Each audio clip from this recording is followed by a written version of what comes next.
Good evening. It's 8 o'clock in Australia. It's 10 a.m. in the UK and it's sleeping time in the USA. But you can catch this, well, you will be catching this on Catch Up from my profile. Today I have Breatheloution coming on to talk about breath work. If you didn't catch the podcast last weekend, I had the Mind Tradie and we talked about the stigma surrounding mental health. So that's a good one to go back and listen to. And also the week before, the specialist in Colts, and the week before, Sarah Stevenson, the Olympic bronze medalist. So go to Spotify or Apple and listen to those podcasts. I'm going to bring in Breatheloution. Here he is.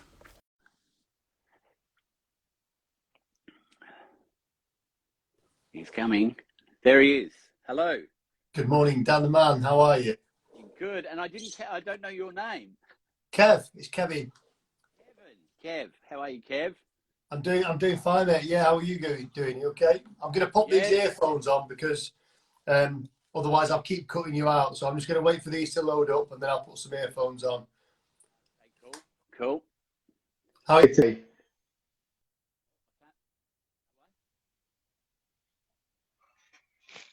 Again? Yeah, I can hear you now. That's better. Can you hear me okay? Yeah, I can hear you fine. Perfect. So is it a nice day in the UK? It's dull and overcast, fashionably. But it's all right. It's a nice day. I've just been dropping my friend off at the airport and my wife's about to go into labour. She's about to give birth to our fourth child. So I'm really excited about that. She's literally upstairs now getting a bag ready to go to hospital. She's having contractions every sort of 10 minutes. So you might have to just jump off. I might just have to run away, mate. Yeah, she says if she needs me, she's going to shout me. But we are literally going to hospital to have our fourth baby. So wow, yes, congratulations! excited. That's amazing. Thank you so much, mate. Yeah, I'm so excited. Bit crazy. Well, LJV Coaching just said congratulations. Thank you so much. LG LJV. LJV Coaching. Thank you so much. Yeah. Thank you so much for these congratulations. Yeah, I'm looking forward to it. Must be a bit crazy at my time of life to be having babies, but it's all good.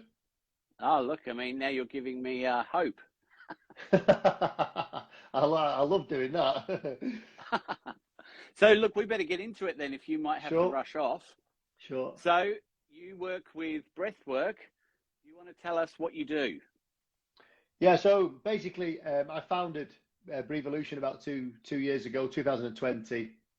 And I'm a Buteyko breathing instructor, an oxygen advantage instructor, of which by February next year, I'll be an advanced oxygen advantage instructor. You have loads of those in Australia. Oxygen advantage is becoming very popular over there. And basically, I'm trying to get as many people as possible to be breath aware because your breathing is just connected to so much in terms of mental health, which is, what we're talking about a little bit. It's connected so much to your mental health, your breath, far more than people are aware of, far more than doctors know. And this is it's not new stuff, but it's certainly thought provoking in terms of just how important your breathing is. So so basically, I work with people with anxiety, with panic disorder, with PTSD. People who have experienced trauma, which all of us have really in one way or another, and people that have been abused, etc., and how I explain to them how their breathing is connected to those situations. Wow, I never thought breathing was so important. I know, and unless you speak to people who are breath coaches, neither did I. And when I did my training with a wonderful, amazing guy called Patrick McKeown, who's from Ireland, he's from Galway in Ireland, and I did my training with him. He trained with Konstantin Buteyko, who was a scientist, and he trained with him and created the Buteyko method. And basically that's basically what I'm coaching and training now, is the Buteyko method, which is predominantly breathing through the organ that we should all be breathing through, which is the nose, not the mouth.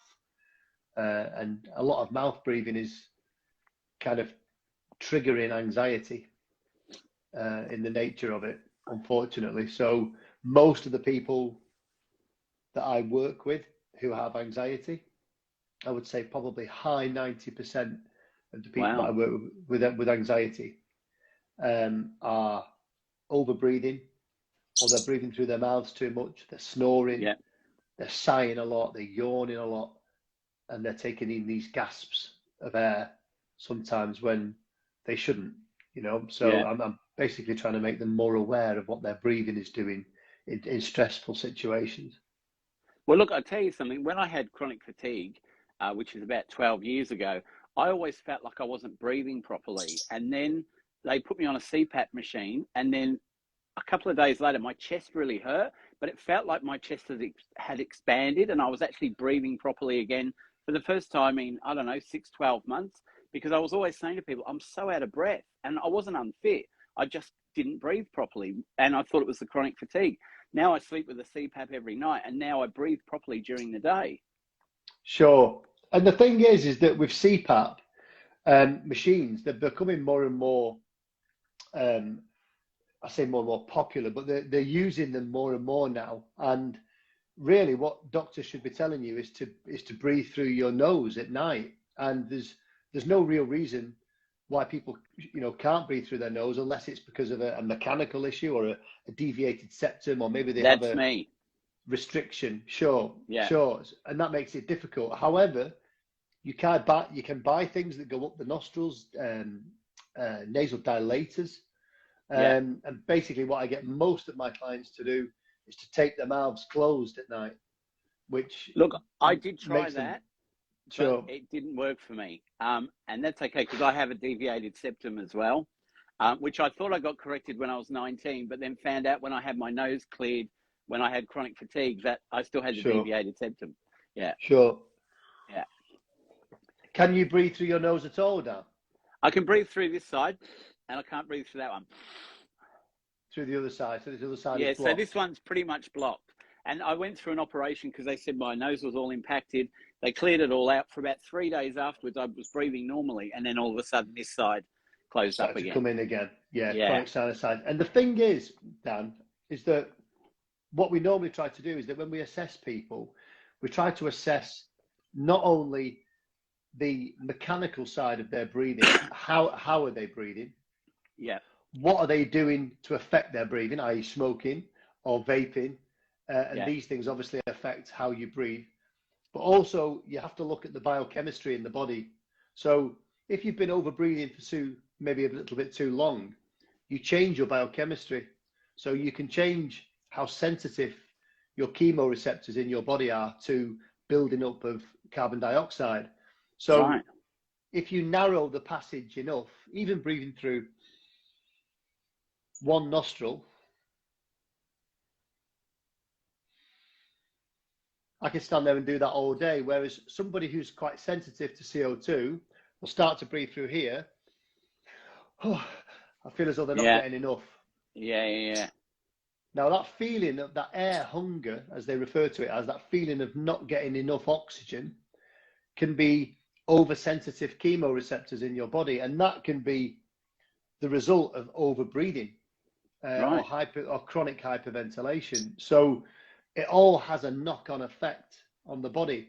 So by introducing Buteyko methods and the oxygen advantage, holding your breath at certain times for certain durations, and during exercise and during movement, you can change the flexibility of your own chemoreceptors in your body.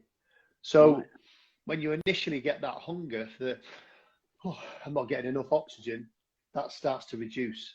So by altering your biochemistry, you're adjusting your drive to breathe. So yeah, some of it's quite complicated biochemistry that we talk about and that we try and teach, but it is all connected to how you're feeling, and certainly in terms of anxiety, because that fear to take a breath, that gasp is connected obviously to anxiety. It's, you know, these little tummy turn moments and these these big breaths that we take sometimes when we arrive at work, or we go into supermarkets or rooms full of crowded people, or lifts or tight spaces. Yeah. They're all connected together. The biochemistry is constantly watching you. Your Well, brain look, is watching how you're breathing. yesterday when I knew I was coming on here and I was watching TV, I was laying on the couch and I was doing some really deep breathing. And after about, I don't know, a minute, 2 minutes, I actually felt really good. Like as if like I'm usually laying here just sort of not breathing how I should be breathing. And I guess you don't want to take deep breaths all day long, but it just made me feel a lot better. And I thought, wow, this guy's coming at the right time. Obviously, there's a lot in this that I hadn't even really thought about until I knew you were coming on. Yeah, for sure. And listen, I could sit here for hours and take you right back, Dan, to the very first breath that you took when you were Wow. born, whether it was cesarean or whether you came through the birth canal, which is kind of apt at the moment, whether you went through that birth canal and your first breath in, which generally in most babies is the lungs empty, and you take a gasp through the mouth. Okay. Yeah. But from that point, your nervous system associates mouth breathing potentially with fear. Yeah. Because of the gasp reflex. And it remembers that because the body has to learn quite quickly when it comes out, because it needs to get back to safety. Yeah. The next time that you're breathing through your nose from that point is when you latch on to your mother, or when you're eating. Yeah. Because you can't eat and breathe through your mouth at the same time. So your autonomic nervous system associates nasal breathing with safety. So when you sit there breathing in and out through your nose, you feel safer, you feel calmer, you're engaging more parasympathetic activity in the body.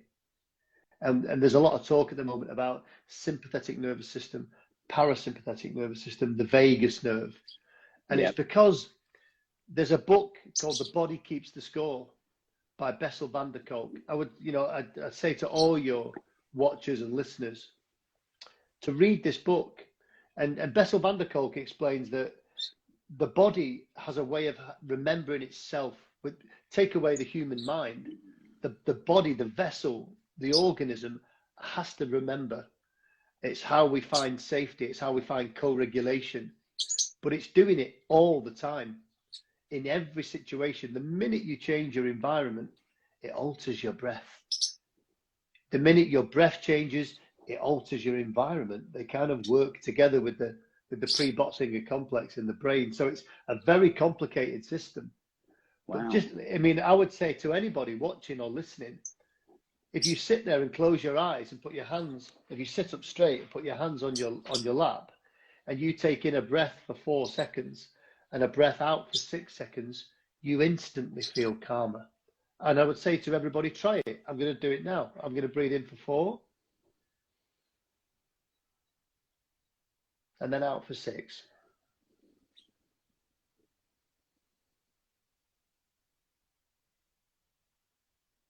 And you feel different at the bottom.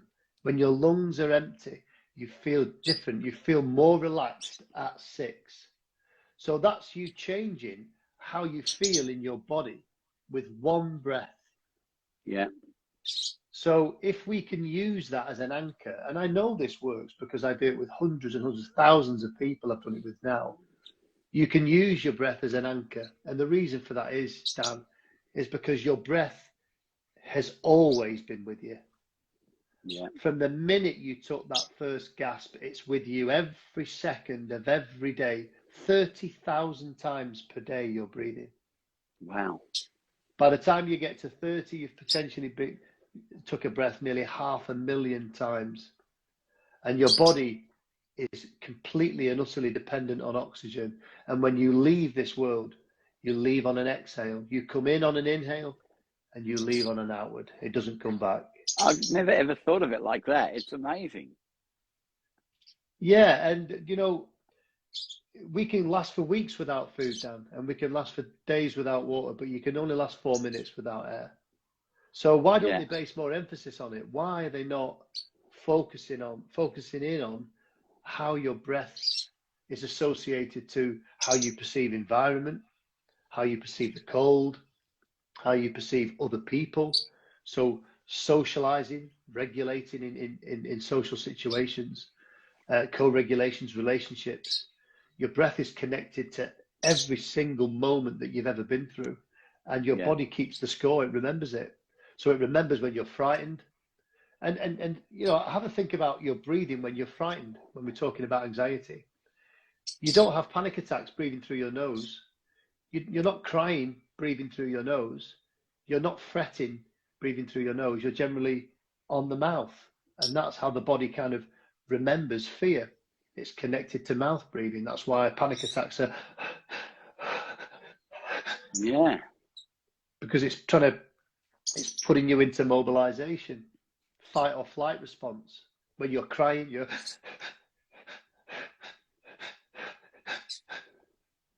which is what you were doing as a child. If you breathe through your nose, it's completely the opposite to that. Wow. So if you're in a situation where you feel anxious, you start to breathe in through your nose.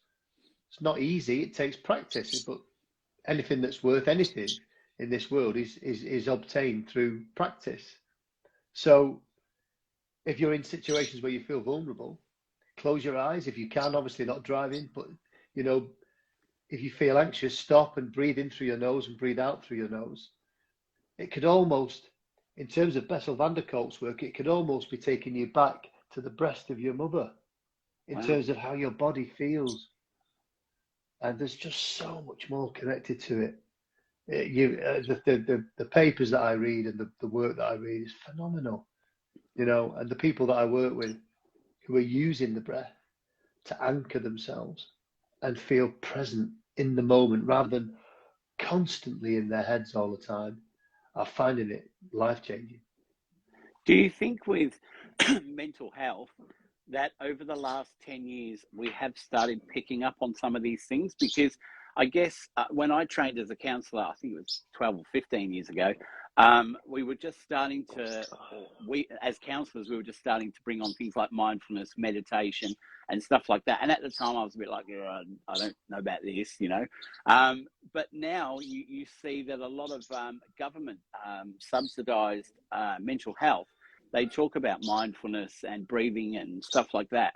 Do you think that we've shifted away, I guess, from more of the, I mean, the big pharmas are still there, pharmaceuticals, but do you think we're moving more to a holistic approach when it comes to mental health, or do you still think we've got a long way to go?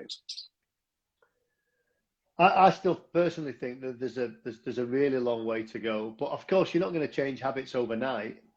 And in the East, they've been doing this for thousands and thousands of years, and they've relied upon it. Yeah. Obviously, pharma has crept in even to those countries and those places. Yeah. But I think there is a shift now for more holistic therapy, and you know, allowing human beings to connect their minds back into their bodies. And this is the thing: the more and more we use these devices, the more and more we create environments that aren't real. Even by watching a film on television, I know this is quite an unusual thing, and I will come back to your original question, but watching a film on telly, a horror film maybe, or something that makes you jump, or you may watch a film that's got something in it that's quite sensitive, like somebody being hurt, shot, abused, or raped, or there's a certain part of your nervous system that's in the moment with that. And what's happening now is that, especially with teenagers and children now, they're experiencing things on these devices. They can be swiping up and down, and 1 second they'll see a beautiful panda being born. It's like, oh, it's beautiful. Wow, check this out. Yeah. Look, look, look. And then they swipe up again, and then they'll see a tsunami. Yeah. Take a family off a beach, and they're all dead. Yeah. And in that moment, they go, oh my God. Oh. And they release adrenaline. Yeah. So you're in the environment. You're experiencing some of the same adrenaline and epinephrine as the people that were swept away. Yeah. So what are you supposed to do with that adrenaline in your bedroom? You're not on the beach. Yeah. So what are we supposed to do with that adrenaline? The body's got to get rid of that somehow. And that increases cortisol levels, and it makes human beings sensitive to environment. And by creating all these false environments and not really being present as human beings, which is kind of what Buddhism's all about. They ask you to be in the moment, which is difficult, I know. Oh, yeah. But allowing yourself to do more of that is what's going to help, make us all healthier. But life, unfortunately, all over the world, in Australia and here in the UK and the States, everywhere, is always kind of pushing us to progress and move forward and keep on witnessing and seeing more things. Yeah. That we forget what it's like to just go and stand in the grass and be silent with yourself, be present, be in the moment. Sometimes we're living for 10, 20, 30 years in our heads.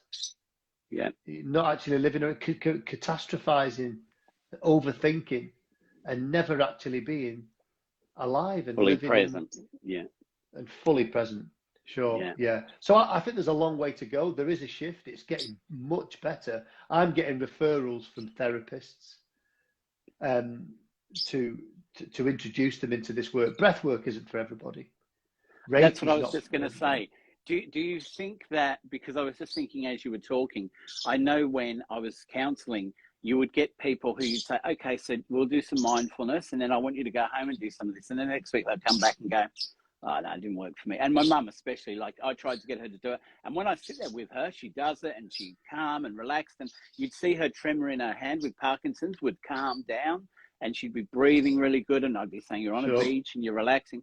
But then I'd say to her next week, oh, did you do any of that in the week? Oh, no, I tried. And I start thinking of other stuff. And I go, yeah, but it's a practice. It's not something that you can just snap on and off. The more you do it, the more you'll get to it. And I was wondering if with breath work, as you just said, it's not for everybody. Do you find people come to you and then go, oh, actually, this isn't for me? And is it that we actually now need to, I guess what I do on Instagram is talk about all different types of mental health and positivity and inspirational stuff, to try and get different ideas out there that people can then latch onto and go, actually, I've got anxiety. I've tried this. I've tried the meds. None of that has worked. Actually, I've just seen Kev and he's just spoken about this. Maybe he's someone I should contact and have a go with. Do you get some people who have a go and then go, it's not for me? And then you get other people who go, oh my God, you've changed my life. Look, I do. And thankfully, Dan, the majority of the feedback that I get is that it's life-changing, and I have no idea just how your breathing is connected to your body. And I can only give them so much information in 2 hours, Dan, or 3 hours, however long the session is, or the seminar, or whatever it is I'm talking about. They have to go away then and investigate and put in the effort, the homework. Yeah. They have to get up in the morning. They have to hold their breath. They have to perform these exercises daily, and they have to stick to it. It's like going to the gym and saying, I want to lose 4 stone in a week. It's not going to happen, No. Or I'm not going to be Mr. Universe in 6 months. It takes years and years of dedication. However, with the breath, you get fast results. Because the minute, like you just said there with your mum with her tremors, with Parkinson's, or with so many other ailments, illnesses, and diseases, they start to sit back a little bit. So why is that? And what your mum, although she was being mindful, she was able to be mindful because potentially she was getting more oxygen by slowing her breathing down rather than over breathing. So if you're over breathing, you're potentially chronically hyperventilating. And by hyperventilating, you're affecting your biochemistry. Even if you reduce carbon dioxide in the blood by up to 2 millimeters of mercury, that's all, you can get up to a 50% reduction in oxygen flow to your brain by losing 2 millimeters of mercury of CO2. And that's quite easily done. And that's what's generally done through doing the Wim Hof style breathing. So this hyperventilation technique is hypoxic, hypocapnic. So you're low oxygen, low CO2. The body needs carbon dioxide. And the prime stimulus to breathe in all mammals is CO2, not oxygen. So when you hold your breath, you're holding your breath, that urge to breathe, that's triggered by your chemoreceptors, and those chemoreceptors are triggered by rising levels of carbon dioxide buildup in your blood. So without CO2, we can't breathe. Yeah. And because we're taught that CO2 is a waste product and that it's a bad thing, oh, CO2 is bad for the atmosphere, etc., etc., we get the wrong impression about how important it is, CO2. And it's critical for oxygen to attach to hemoglobin in your blood. And that balance, that blood acid base, that balance in your body is directly influenced by respiratory health and by breathing. So everything in your body, every cell at a cellular level, you need oxygen for every cell. If you breathe through your nose and you're breathing more diaphragmatically and slower, you're getting more oxygen into your hemoglobin in your blood. So why are they not telling us to do such? Chronic hyperventilation is connected to things like irritable bowel syndrome. We know now that overbreathing is connected to mental health problems. 80%, in a recent study in America, 80% of children with ADHD are mouth breathers, snorers. Wow. Wow. Snoring is dysfunctional in human beings. I'll come back to that. But it's also connected to things like lymphatic issues, thyroid problems. And it's also connected to hormone imbalance in men and women, hyperventilation. It's connected to things like diabetes and cancer is connected to oxygen, because it's the reason why, in this country, Christie's and cancer research, they still send people into hyperbaric chambers, which is trying to get oxygen forced into the body. So why do they do that? It's because they know that cancer doesn't survive very well in oxygen. Wow. No cancers survive very well in oxygen-rich environments. So why don't they just tell us? Why isn't the government, why isn't the medical profession telling us to breathe in such a manner that we get more oxygen, which is by breathing through the nose and breathing more diaphragmatically? Yeah, I'm not saying that you can't breathe diaphragmatically breathing through your mouth. You can. However, if we identify in terms of anatomy and physiology what parts of the body are used,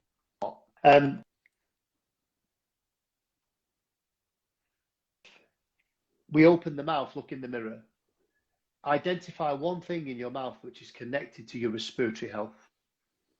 Teeth, your taste buds, your tongue, saliva, the movement of your tongue, dropping food down into the gullet. It's all to do with food. If you think of the nose, your nose is a billiard ball shaped cavity above the roof of your mouth, your maxilla, your upper jaw. Yep. And this cavity is filled with spirals and turbinates and flaps of skin and different types of skin, mucus, hairs. It pressurizes the air as it goes down into your small air sacs, the alveoli, 500 million alveoli in your lungs. It takes naturally, you build up nitric oxide in your nasal cavity, which is taken down into your lungs, which helps to dilate blood vessels, delivering rich oxygen to your bloodstream. Your nose has 20 different functions in the body. It warms air on a cool day. It is on a cold day. It cools air on a hot day. It regulates from one side to the other, depending on where you need oxygen in your body. It catches pollen, dust. It catches virus and infection. It's the first line of defense against anything that's airborne in atmosphere. Yet we bypass it. And that's because of lots of reasons. Breastfeeding, less breastfeeding, high sugars, less chewing as human beings. Food is very soft now compared to how it was. Look at the teeth of Neanderthals. Neanderthals had perfectly straight teeth. They didn't have any dentists. They all had big upper palates, but they all breastfed till they were 8, 9, 10 years old, maybe. So obviously that seems ludicrous in this day and age. But there is so much connected to your breath. If you read the book called Breath by James Nestor, it's a game-changing book. I think every human should read it because it just explains to you exactly what is your breathing. It's connected to far more than they're letting on. And we mentioned before the pharmaceutical companies. If everybody started to breathe through their noses and started to slow their breathing down, it would cripple the asthma industry, because they wouldn't need as many inhalers or steroids Yeah. Because I know personally, because I've had asthma for 40 years, and I don't use inhalers anymore. But by carrying out the Buteyko method and by breathing slowly, I've almost removed something that I've had since I was 5. How is that possible? It's by changing your biochemistry. Look, I think, what you're saying is amazing. And what you're saying about the asthma, I mean, I remember probably 15 years ago going to a seminar, and I can't remember who put it on, but it was all about if you eat healthy food. And they weren't saying about, what is it, not biodynamic, when you buy fruit and vegetables that are, what are they when they don't have fertilizers and stuff on them? Organic. Yeah, they weren't saying you had to eat organic, but they said if you increase your vegetable and fruit intake every day and have some vegetables with your morning meal, have it at lunch and dinner, and the meats you eat are good quality, I guess. Grass-fed and things. Yeah, you will find that the amount of illnesses you have or get will decrease because your body is getting what it really needs, what we've always needed. And when I had chronic fatigue for about 3 or 4 months while I was really ill, I changed my whole diet around. I felt a lot better. I started to get better. Look, it took me 12 months to get to a place where I was back at work and I was able to do stuff. But yeah, the more fruit and vegetables I ate, the better I felt. When I ate some not junk food, but processed food that I just bought in the supermarket and gone, I'll have that for tea, I'm too tired to cook. The next day you feel more sluggish. So, sure. But I think pharma has got a lot to do with what happens to us. I was reading an article last week about vitamin D supplements. And look, I don't want anyone to contact me and go, look, Dan, you told me this. But what they were saying was that back in the day, melanoma and skin cancers were a lot lower when we used to go out and have some sunshine. We didn't need vitamin D supplements and we didn't need sunscreen. All of a sudden, everybody's putting on sunscreen. We're not getting the sun to our body, so we're not absorbing the vitamin D. And so then we're taking vitamin D supplements, which are produced by a pharmaceutical company that says you must take vitamin D supplements because you haven't got vitamin D. Yeah, and it's a vicious cycle, isn't it? Because a lot of people wouldn't there's a lot of people out there that wouldn't be interested in listening to this talk that we're doing now, or any of the other talks I've done, or some of the other talks you've done. But the ones that do, then they go, actually, I might take this on board and run with it.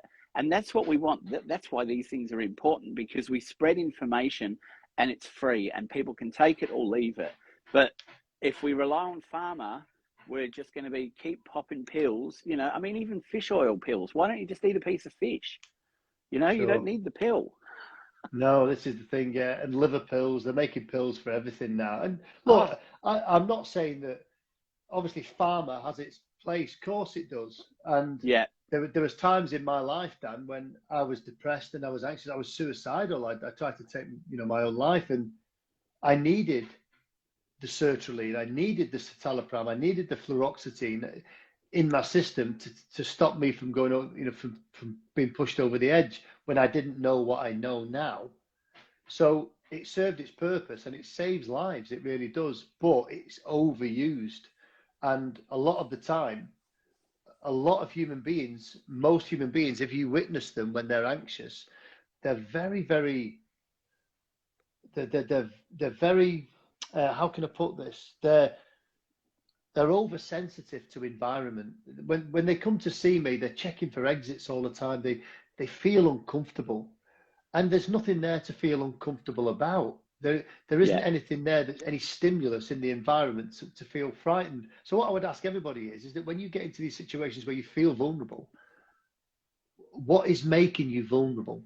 So if you get into a lift or if you're claustrophobic, now being claustrophobic is connected to anxiety. Claustrophobia is the fear of not being able to breathe.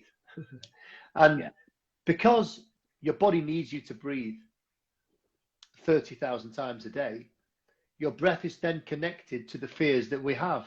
Because penultimately, what the brain wants you to do is carry on breathing until you've procreated and spread your genetics. And then you get to a point and then you die. But the amount of people that come to me who suffer with anxiety, bearing in mind we all have anxiety, including the Dalai Lama, he'll vouch for that. It's not possible. It's not possible to be human without anxiety, because it's the anxiety that keeps us alive. Otherwise, we'd all be dead already. So we're all anxious. I'm anxious. You know, I'm vulnerable. I was anxious and vulnerable on the approach to doing this. I still don't really find it all that comfortable to do lives and things and be on video. So I felt a bit vulnerable before coming to do this. I'm vulnerable every day of my life. I cry. I get upset. I get emotional. I would have never shared this with you a few years ago because I was too involved with all that ego rubbish and all that male nonsense that is the male ego. But we all have it, and it's just part and parcel of life. But knowledge is power when it comes to understanding your mental health. Because don't forget, your mental state is completely unique. It's as unique as your DNA, because it's only ever witnessed from you. But what you have to ask yourself is, how safe do you feel? How do you feel vulnerable? You know, are you sleeping in fetal position? Are your hands closed sometimes? You know, why? Why does the body exist in an environment like that when it perhaps doesn't have to? What are you holding on to? What you're probably holding on to, or your body is some of the past. And it'll keep feeding some of that to you to make you safe. Because generally your nervous system always wants you on a Saturday night on your sofa with your kids and your pets, with food in your tummy, watching some telly, or wherever safety is for you. That's where it wants you all the time. It doesn't want you going to work, doesn't want you to be vulnerable at all. It always wants you to be safe. So while you're not ultimately safe, it'll just keep feeding you bits of information, snippets of the past or the future or what might happen, to get you back to that safety. Then it's relaxed again. And that's the origins of anxiety. Kev, I'm just going to have to read out some comments because we're getting loads. Hello to everybody who's joined us. Sorry if I can't mention you all, but so her soul heart says, so no sun cream. No, not saying no sun cream. Sun cream if you want. I'm just letting you know the paper that I read last week, which is about the vitamin D. You know, we should be getting it from the sun and not using so much sunscreen. It's completely up to you. I'm not a doctor. Kim's blessed life says Australians are the lowest in vitamin D with the highest sun cream use. Do the maths, money making. Redette says my body reacts trauma from past. Gem B6.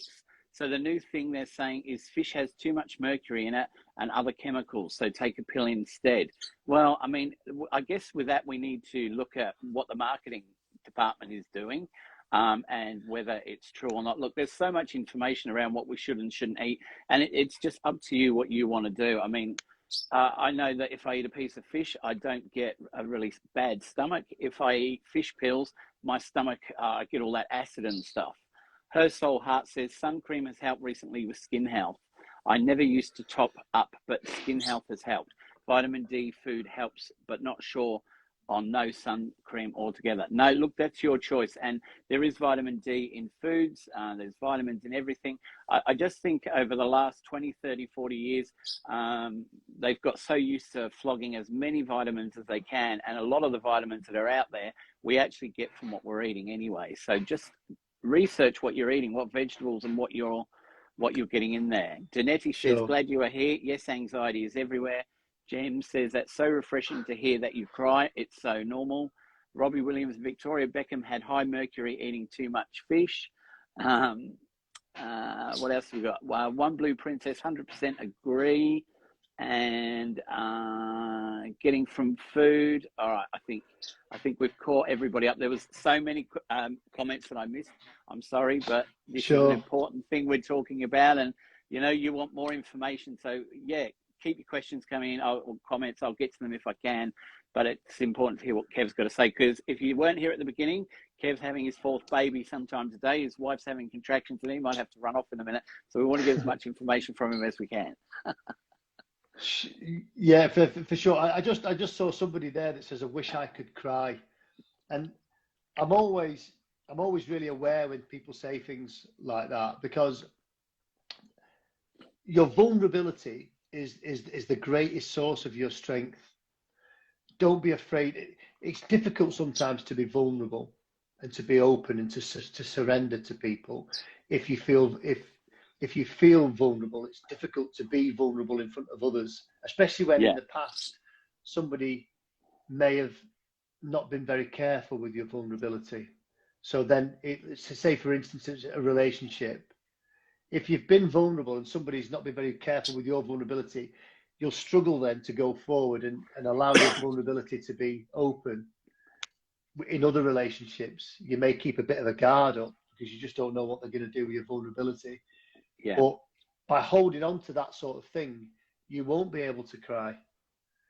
But you can use the breath to cry, because if you breathe enough, when you do some transformative breathing, eventually you can't hold it in, because the body will try and get you to stop breathing in that way.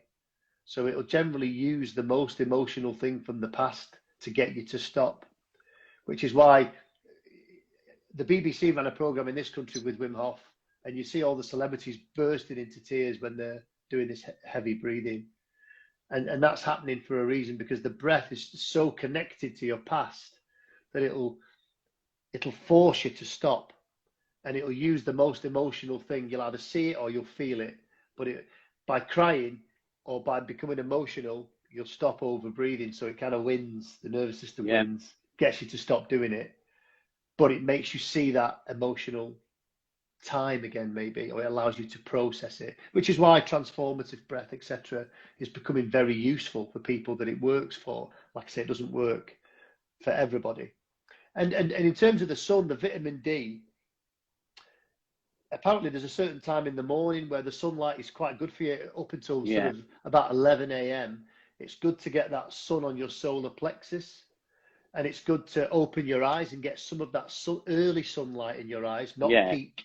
Early sunlight into your eyes, and that is very healthy for you. Look, don't they call that drinking the sun first thing in the morning? Yeah, I've heard it referred to as that before. Yeah. But if we talk about sun cream, how many Aboriginals wear sun cream? None, because they don't need to. So in terms of the evolution of man, the reason we need sun cream is because we started to shelter too much and our skin became lighter. Yeah. So now we're more sensitive to the sun. If we'd have carried on, sort of staying out in the sunlight, eventually, the man would evolve. But we've gone indoors. We've sheltered a lot in terms of the evolution of man. So we've changed the pigment of our skin. So maybe we do need some sunscreen at times, because obviously it helps to protect. And there's different. We've all sort of bred and interbred and blended with everybody, that we're changing, evolving mankind all the time in terms of how sensitive we are to the sun. If you're fair-haired, you're going to be far more sensitive, aren't you? And I think if you're just out, shopping, and you're going in and out of shops, I think that's okay to get that sun on you. I'm not saying go to the beach and lay on the beach for 5 hours and just get red raw, because that's no good for you at all. But if you're just doing your daily stuff, a bit of sun on your arms, your face will do a lot for you. And I was going to say to you about being vulnerable, with my podcast, when I first started that, I would only talk about whatever I was talking with a guest about. I never included any of my health issues, my marriage breakup, anything like that. And once I started talking about that, I started getting all these emails from people going, oh my God, that happened to me. It's great to hear a man talk about that, and fibromyalgia. Sure. Oh, no men have fibromyalgia. Yes, they do. We can still manage, and we can still do things. We don't have to hide away and go, it's a women's disease. It's across the board nowadays. Sure. And I would say almost certainly, Dan, that things like fibromyalgia, ME, MS, in fact, and arthritis, and these are things that women get more, because women generally, they're more stressed than men statistically. So I would say almost certainly that if you've struggled to breathe through your nose, Dan, that will be almost definitely will have been connected to your ailments by not being able to get as much oxygen as your body needs. I would say almost certain on that.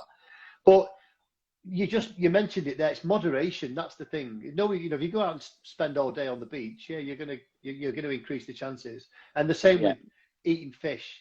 If you eat, what people do is they fad.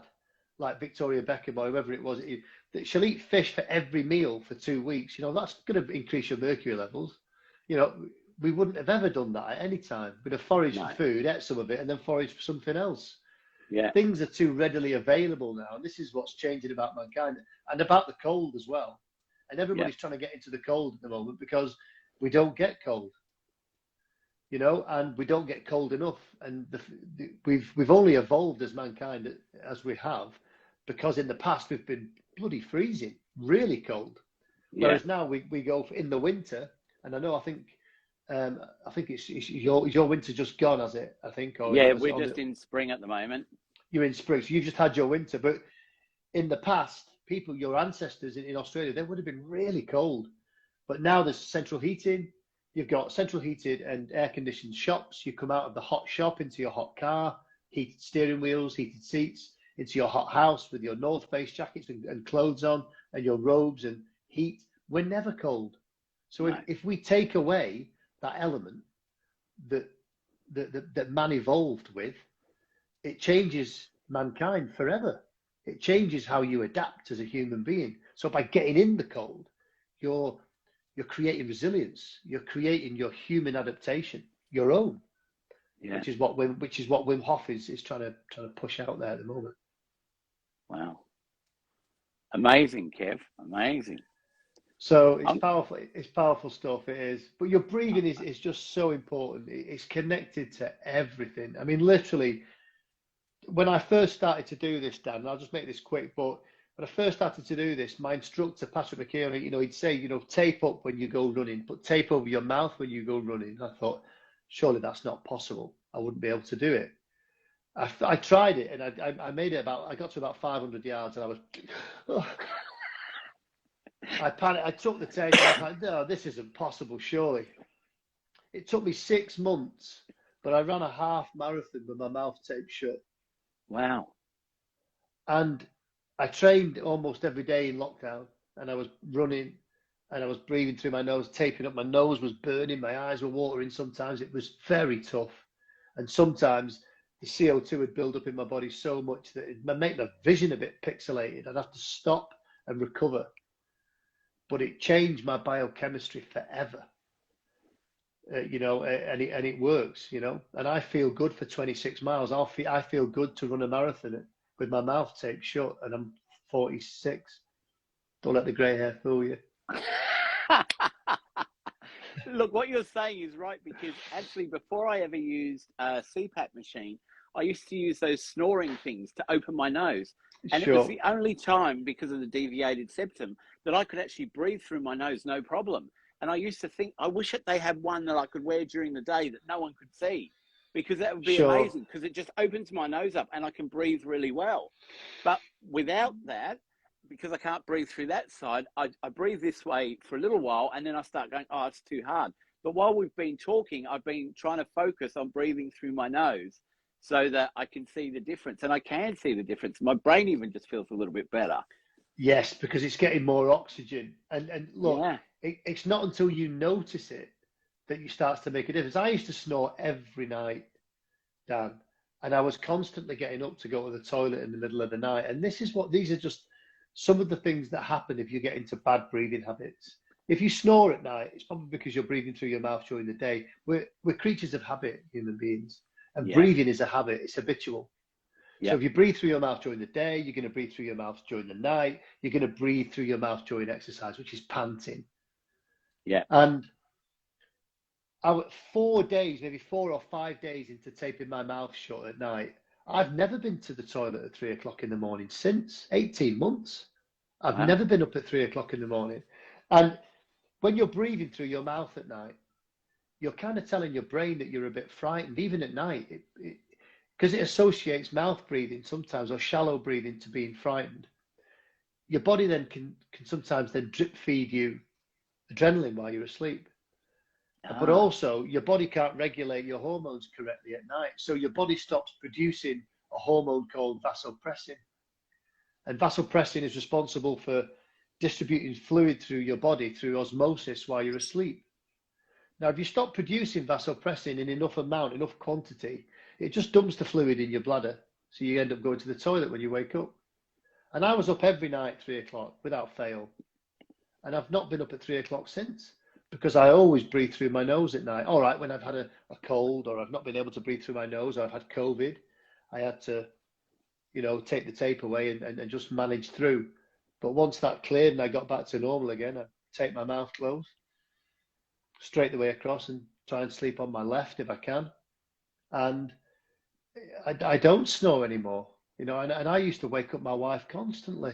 She'd be like, Kev, you're snoring, love, turn over, turn on your side. So I'm interrupting her sleep.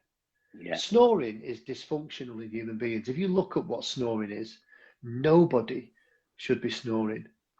And some people can reduce snoring by trying to take their mouths closed at night. Now, you have to be careful when you're doing it. Obviously, make sure that your nasal passages are clear. If they're not, and you can't breathe through your nose, it's not a good idea. Because you won't be able to breathe. But some people can do it, and it can be life-changing. I've had people come to me, Dan, who have got appointments to go to the doctors to go and get their CPAP machines. Yeah. And they've cancelled it, because by taping their mouths up, they've stopped snoring. They start to use their noses more. And when you start to use your nose more, it opens. If you don't use it, you lose it. And there's lots of people that are not using their noses to breathe. So you end up losing the function of it. Well, look, on the other side, pro CPAP, before I had that, Pro CPAP. I always, and I'm just saying for me, but I used to get migraines all the time. I snored all the time, and I was having apneas. And once I started that, within 2 nights, I didn't get headaches anymore. I was a lot more awake during the day. But I am going to try what you're doing. But I'm just saying, for me, it changed my life, because before that, I was exhausted all day long. And I'd always get these migraines, and Panadol and stuff wouldn't do anything for it. And I use the CPAP. And people say to me, oh, I've got a CPAP, I can't use it. I go, you just have to keep going. Or now I'm going to say, you need to go and see my mate Kev, talk to him. Because, if you don't want to use the CPAP, then you've got to try something else. But you can't just give up, because it's important that you breathe properly while you're sleeping.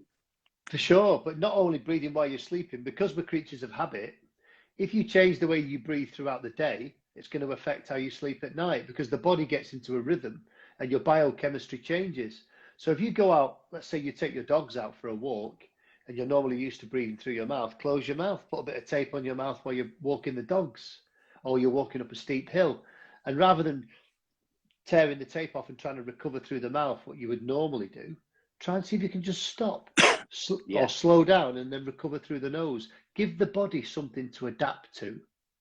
Give it something different. Let it get used to those higher CO2 levels. And what happens then is that when you try and tape up at night, you don't get that same air hunger. So you feel as though you're getting more oxygen. It starts to change your biochemistry. I know it does. And it's pretty successful. You work with certain people that are using their blue inhalers every day for asthma. And they start to do some of these breath holding exercises and the Bolt score, etc. And within 3, 4, 5 weeks, maybe, they're reducing their inhaler use by half. Wow. In a short space of time. So it is undoable, not in everybody. And this isn't a cure, but, breathing is something that we do more than anything else. So we should definitely focus more attention on it. We should listen, we should, understand what's going on in our body in terms of our respiratory health and exactly what is that doing to the body. It's so important. Jeannie NZ said, what do you suggest for tape? What type of tape do you suggest? I use something called Micropore tape, 3M Micropore tape. I think 3M, the company, I think they're German. I've tried all sorts of tape. You can also buy things called, you can buy some tape called Myo tape from the Buteyko Clinic in Ireland. They sell that all over the world. They sell it in Australia. Myo tape goes around the mouth. So if anybody's a little bit anxious about having anything over their mouth, and anxious people, they won't want anything over their mouths because they'll have that fear of not being able to breathe. And that's all connected to the same thing. So sometimes you can just put a strip down for now while you get used to it. And then when you get used to it, maybe put a couple of strips down either side. And then if you get confident with it, you start to be able to use your nose a little bit clearer and you start feeling a little more safe with it. You can put a strip across. So basically what I do is I fold a piece of tape back so that you've got like what I call as a panic tab. And then you pull a strip off pull a strip off about the width of your hand, tear it off and stick it across. So if you wake up in the night and you're feeling a bit anxious, you can just pull that tape off rather than trying to find it and get sort of panicky. Pull the tape away. And it doesn't work for everybody, but you know, just have a think, you know, investigate what Buteyko does, do your homework, and it does help. 3M micropore tape, 1.25 centimeter, 3M micropore tape. I can send you the link if you want to send it to your flock, you know. All right. And what's the best place for people to get you? Is it on here, Instagram? Breatheloution? Yeah, Breatheloution. You can follow me on Instagram here, or you can go to breatheloution.com and you can see some of the work that I do on there. The website's pretty vague because I just don't get time to get anywhere I'm near exactly it the these days. same. Don't get time to do a website. People say to me, you know, you put a podcast out. Why haven't you got more information on your website? And I said, because by the time I record the podcast and get it out, I don't have time to sit and make a website. Exactly. And all the work I do on social media, you know, you can only do so much when it's one of you. What I was going to ask you, do you want to come on the podcast and do this? Talk about this? Yeah, 100%, mate. Yeah, let's just. The most important part with this is that, you know, 1,000 people could listen to this. If 2 of them take something away or tools away from this conversation that they can look into and it changes their life, job done. That's what I always say. Anything they get, if one person gets one thing out of it, and I've had 50 people, 10 people, 100 people listen to a podcast, or 5,000, and one person goes away and says, Dan, what you said about in that podcast, or what that guest said about, changed my life. That's what I do it for. I'm not here for money or anything. I'm here to help people. And I think we could have a really good conversation on a podcast. But I know you're going to be very busy for the next few weeks, but maybe we'll touch base around December time and see where you're at. Yeah, for sure. I mean, I am busy. I've still got bookings and I've still got people booked in for sessions, and people are, just because I'm having a baby, that doesn't stop people needing breath work. Yeah, or it doesn't stop their PTSD or their trauma or their problems. So I have to keep working to a certain degree. And, you know, if I won the lottery tomorrow, Dan, I'd still be doing this because I know it's life-changing for people. And I love doing this. And I love what I'm learning about the body. It's just an amazing piece of equipment, the body. I took mine for granted for so long, with smoking and drinking too much alcohol and putting too many chemicals in my body. I wept reading some of the books. I was so emotional reading just how amazing the body was. I've got a good comment for you here, Kev. My Malthouse home, you might know them, my 13-year-old still hasn't used her inhalers since our consultation at the beginning of September. It works. Thank you, Kev. Yeah, sorry, who was that? Sorry. That was my Malthouse home. You might know them as a different name. Yeah, possibly. Yeah, obviously I work with it. Oh, right. Yes, I know. Yes, of course I do. Yeah, absolutely. And Jeannie New Zealand said, yes, that tape is one you can wet before taking off so it doesn't impact on the skin. And thank you both so much. That's it. Incredible conversation. It is, and it's the thing is what it is it's thought provoking, and that's what all this is. It's not really meant to tell you that this is the way forward. This is going to cure anything. But just have a look at all illnesses from all types of, you know, from your gut health to your digestive system, your cardiovascular system, your pulmonary lung system, your skin, your lymphatic system. Look at every system in the body and look at its relationship to oxygen. Yeah. It's critical for all of it. And if you breathe through your nose, and if you breathe slow, so if you remember the word LSD, everybody knows that the word LSD, or the abbreviation, long breaths, slow breaths, but deep breaths, okay? So if you remember it in that order, long, slow, and deep. Because don't forget, you can take a deep breath by going, that's a deep breath. Okay, but the word deep just means far from the top. So you can also take a deep breath in like this. We can't see your hand, mate. So you can't see my hand, but literally these days, yeah. I can take a breath in for 30, 40 seconds. Yeah. And still fill my lungs. So the more you slow your breathing down, the slower you breathe, the ancients, the Indians, they said the longer you're going to live because you'll get more oxygen. Look at free divers. Free divers hold their breath every day for their training. Their bodies get lots of oxygen and they're not ill. Generally, these people are not ill. They don't get cancer. They don't get bowel trouble. They don't get diabetes because they're constantly breathing through their noses. They're getting lots of oxygen to the body. It's critical.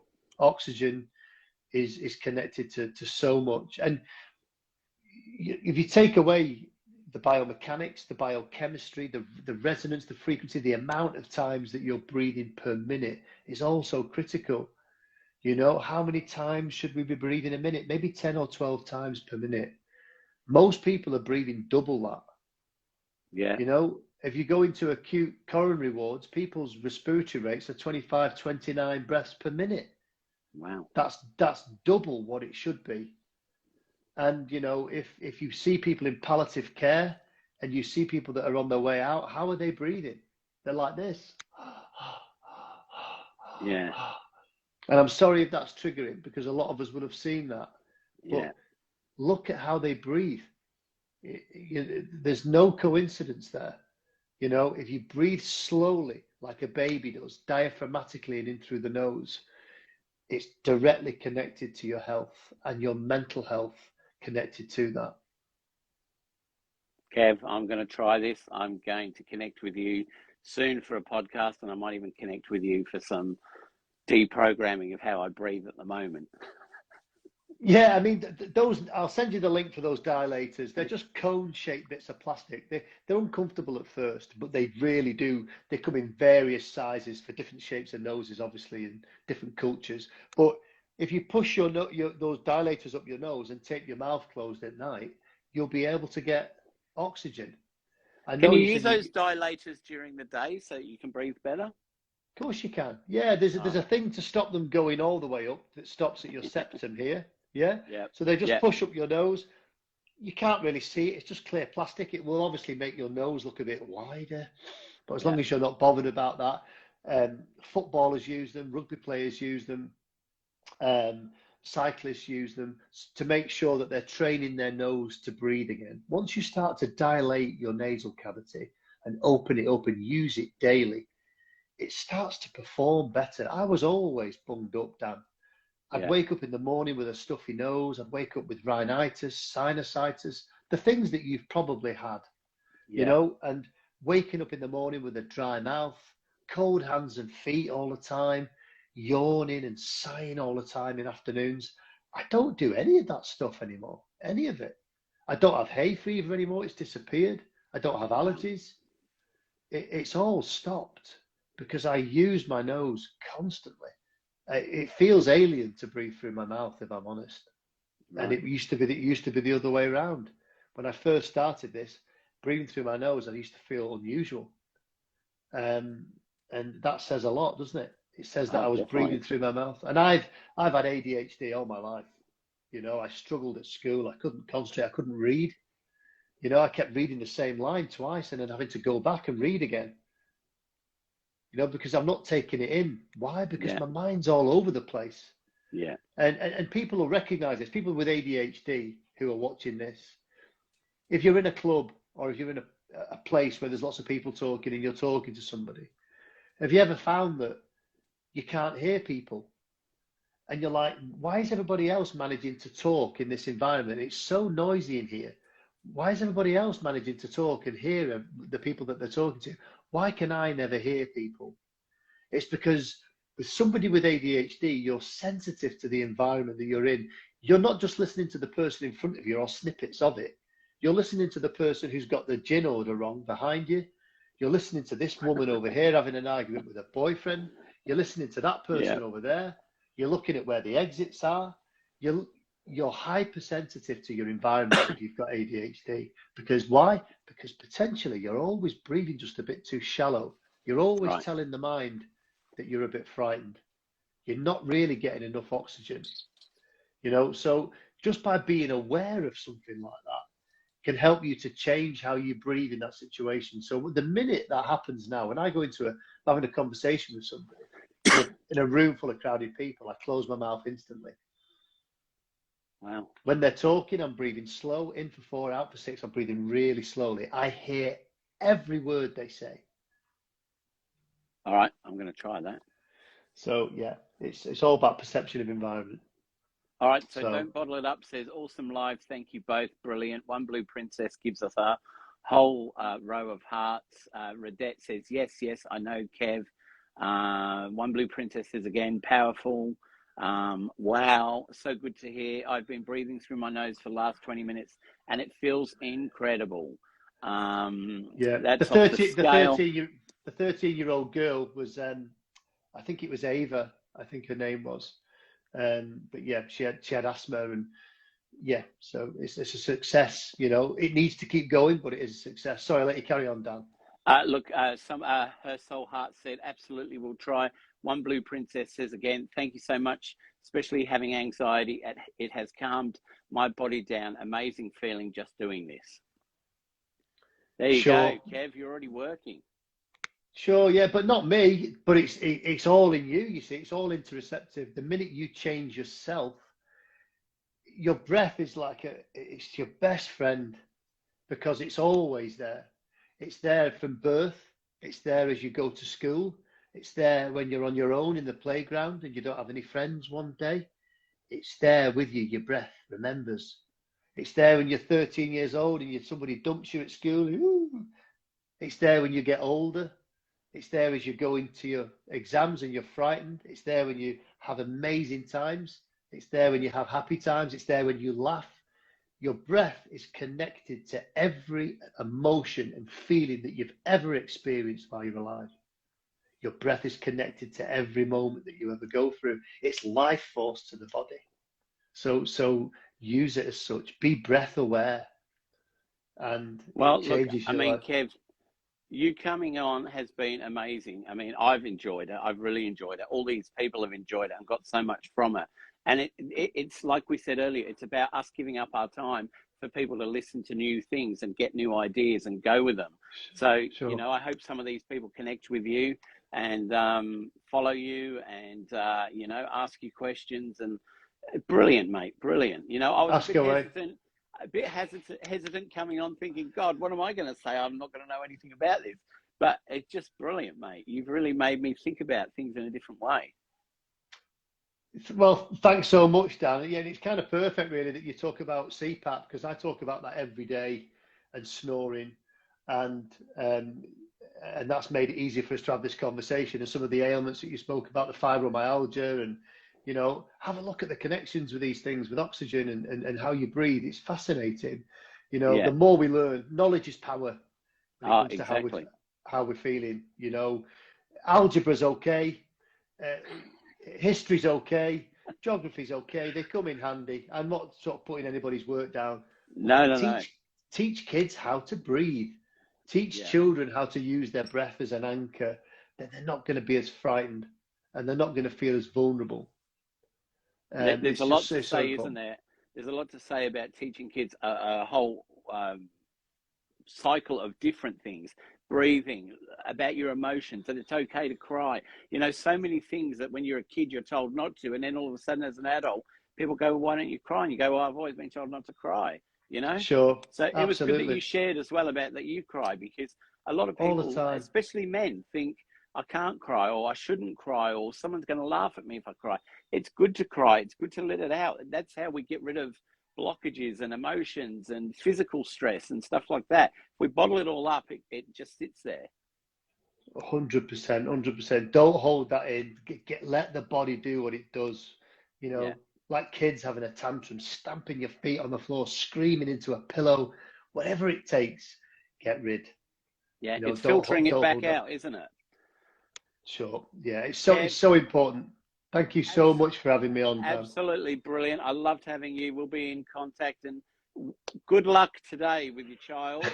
Well done. I hope everything goes well. And I'll connect with you again in about December, and we'll see where you're at, and we'll see if we can get a podcast down. I'd love that, Dan. Yeah, and just stay in touch, and we can have a bit of a chat offline about your breathing and about how to do that and some of these exercises. I'll show you some of the exercises to do, and it'll give you an indication of where your chemoreceptors are, and you'll find it so interesting. I'm sure I will. I have tonight. I mean, I've been blown away. So yeah, thank you so much again, and thanks for all the comments and the messages. And thank you to everyone who's commented. We didn't get to everything because Kev had a lot that he needed to say. Just a few more comments. Fabulous session. Thank you to both of you. Looking forward to more like this. Amazing info about ADHD. Thank you so much, Dan and Kev. Amazing live tonight. Thank you. I loved this. It was amazing. Look, we're still going down further and further. We can't get to all the comments. Brilliant, sure. Kev. Thank you for joining me. I'll be putting this up. Do you want me to link you as a collaborator? Yeah, do it 100%, Dan. Yeah, and I'll share this on my grid as well. Let everybody see what you do. And I have quite a few people from Australia that follow me as well. My son lives in Melbourne, over there. So, sorry, I'm in Melbourne. Oh, you're in Melbourne. That's amazing. Yeah. I did tag him actually in this. I did tag him in my story. So he's literally just moved over there. My eldest son. So yeah, hopefully he's watching. He's probably not. He's probably in the boxing gym. I would imagine he's out there. That's what he's doing. And look, anybody who's listened today, if you came in halfway through, go back and listen to the beginning, because there was some amazing stuff at the beginning as well. So don't feel like you can't watch it, because it'll be up in about 5 minutes and you can go back and watch it. If you've got one of those apps, you can even download it and take it away. Sure. Just quickly, if anybody has any questions about hormones, HRT, the menopause, menstrual cycles, all connected to the breath. Your children shouldn't be snoring. Children should not be breathing through their mouths. If they're breathing through their mouths, they're leaving themselves open to ADHD. There's too much science. The statistics are too high. So try and nip it in the bud. Nobody should be snoring at night. Nobody. All right. Go and I'll leave find it at that. Kev at Breatheloution, and you'll find him there. He's got bits and pieces on his Instagram page, and that's the best place to find him. So thanks, Kev. Brilliant. Good luck for today. Big love, mate. Loads of love to you all. Same Thank you so much. See you soon. Bye-bye. God bless. Bye-bye. Bye-bye.